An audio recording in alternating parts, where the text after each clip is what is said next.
chứ làm chuồng.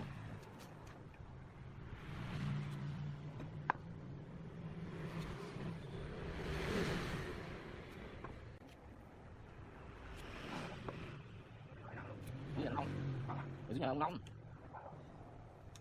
Ông Long mặc cái hết đi nhỉ? Vâng.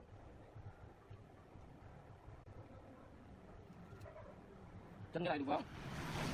Được phân không? Phân nó cắt đi. Phân cái 10 phân. Này có bị đế. Có đấy.